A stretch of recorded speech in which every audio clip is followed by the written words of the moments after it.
9Grainsకి స్వాగతం. ఇప్పుడు మనం తామర గింజల స్వీట్ చేసుకుందాం. ఈ తామర గింజల స్వీట్ మీరు కూడా చేసి చూసి టేస్ట్ చూసి మీకు నచ్చినట్లయితే లైక్ చేయండి, షేర్ చేయండి, కామెంట్ చేయండి.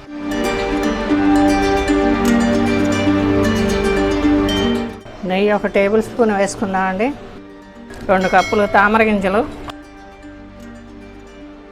ఇవి కొంచెం రంగు మారే వరకు వేయించుకుందాం. కరకరలాడుతూ రావాలి.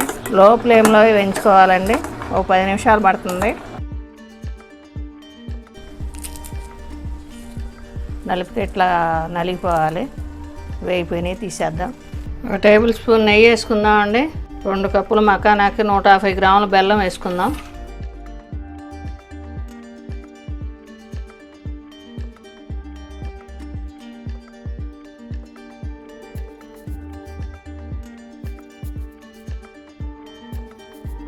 తీగ పాకం వచ్చిందండి. ఇదే జీడీల పాకం అంటారు. ఇంకా పాకం రావాలి, కొంచెం గట్టిపడాలి.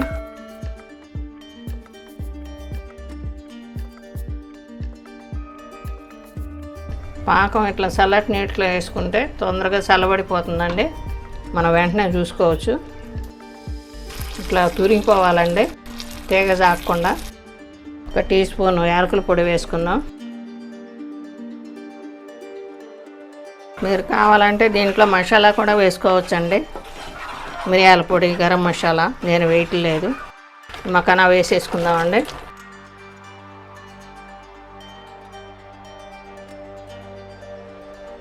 పాకంలో కలిసిపోయినాయండి, తీసేసుకుందాం. ఇలా విడివిడిగా తీసుకుందామండి. తామర గింజల స్వీట్ రెడీ అండి. ఇదే విధంగా మీరు కూడా చేసి టేస్ట్ చూడండి.